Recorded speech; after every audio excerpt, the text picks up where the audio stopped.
Pessoal, hoje o assunto ele é um tanto quanto delicado, mas ele é muito importante, sobretudo nesse momento que a gente está conversando. Hoje eu quero contar para vocês o dia em que o meu preto velho me mostrou o quanto eu ainda carrego dentro de mim o racismo e o quanto o racismo é estrutural na nossa vida.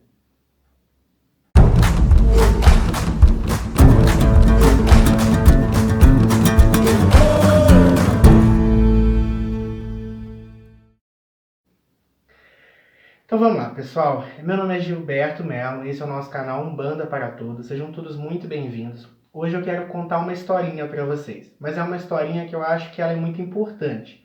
Lembrando que não é o meu local de fala falar de racismo, pelo menos não enquanto vítima desse racismo, né? Eu identifico que a pessoa que é parda, que é branca, ela tem uma vantagem, digamos assim, de certa forma, em vários aspectos, e vocês vão entender ao longo da semana, ao longo desse vídeo, sobre o que eu quero dizer para vocês sobre racismo estrutural. Eu nunca me considerei uma pessoa racista, eu nunca tive problemas com relação à cor de ninguém, tá? De verdade, assim, eu nunca, desde muito cedo, desde muito criança, e eu acho o racismo, o preconceito, uma das piores facetas do ser humano. Ela vai de contra os princípios de Umbanda, inclusive, que falam de igualdade.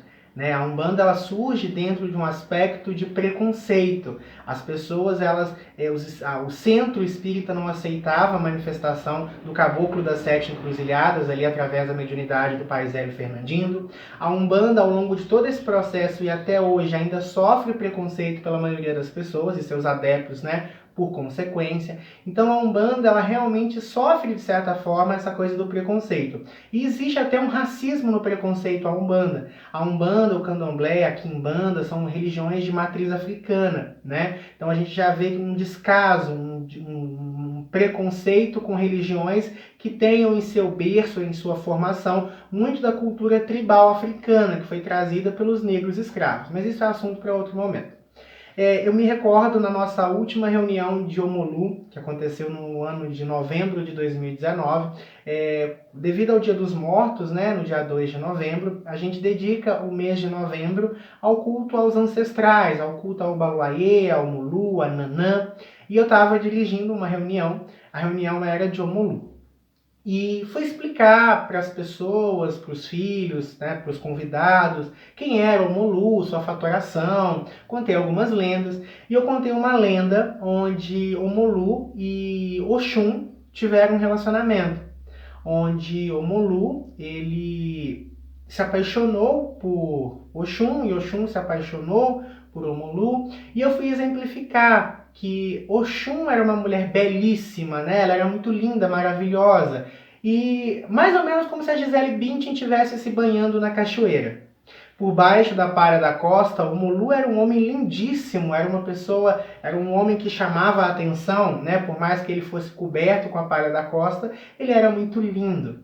É mais ou menos como se o Caio Castro tivesse ali debaixo da palha de Omolu.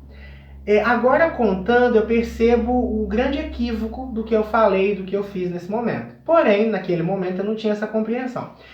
Talvez você já tenha entendido o meu erro nessa altura. Se não, assiste o vídeo até o final. Se você entendeu, comenta aqui embaixo. E aí, como terminou a parte de explicação, a gente fez a ritualística e fomos para os atendimentos. E a primeira linha, obviamente, que se manifestou, foi a linha dos pretos velhos, que é uma linha que é sustentada por Omolu. E aí o maravilhoso Pai Cipriano, né, incorporado em mim, foi fazer o seu atendimento. Eu sou um médium semi-inconsciente. Eu sou um médium semi-inconsciente. Essa minha semi-inconsciência, ela é muito gradual. Em alguns momentos a minha consciência, ela amplifica, em alguns momentos a minha consciência, ela se apaga, tá? Depende muito de algo que eu preciso aprender. Se eu preciso aprender algo que o preto velho está falando, ele me desperta um pouquinho. Se ele não quer a minha consciência naquele momento, ele me apaga mais, e aí eu não recordo. E de repente eu estava nesse processo de transe profundo, não lembrava do atendimento, até que a minha consciência foi chamada de volta, né, dentro desse processo, e eu estava vendo o atendimento do Pai Cipriano para uma moça. Eu não sei o que levou esse motivo, eu não sei o porquê, de repente ele estava falando de racismo, né? para essa pessoa que estava sendo atendida por ele. E ele virou e falou assim, e eu estava ali consciente, imagina que eu estava ali do lado vendo a cena. Ele virou igual o meu cavalo. O meu cavalo, ele nunca foi um homem preconceituoso, mas ele carrega dentro de si o preconceito. Hoje, nessa mesma reunião, nessa mesma lua, ele foi buscar referências de beleza para exemplificar os orixás e ele buscou pessoas brancas e loiras, dos olhos azuis. Eu não tenho certeza se eles são... Eu sei que o Caio Castro é moreno, a Gisele Bündchen eu acho que ela é loira, mas eu realmente agora me foge aqui. Mas é aquele arquétipo de beleza que inconscientemente a gente traz pra gente. Do homem sarado, de pele clara, de olhos claros, da mulher loira, de olhos claros, de pele clara. Para falar dos orixás, minha filha, né, parafraseando o Preto Velho, e falar de beleza, ele foi buscar lá entre os brancos essa tradição. Sendo que ele é sacerdote, ele trabalha dentro de uma religião que foi trazida pelos negros, sabe? E ao exemplificar os orixás que são negros na tradição, ele foi referenciar no branco. Então o que o meu cavalo enxerga como bonito, de fato? Essa história eu quero contar para vocês, até me expondo um pouquinho, né? Não é o meu local de fala, mas ali eu aprendi uma grande lição com o pai Cipriano. Né?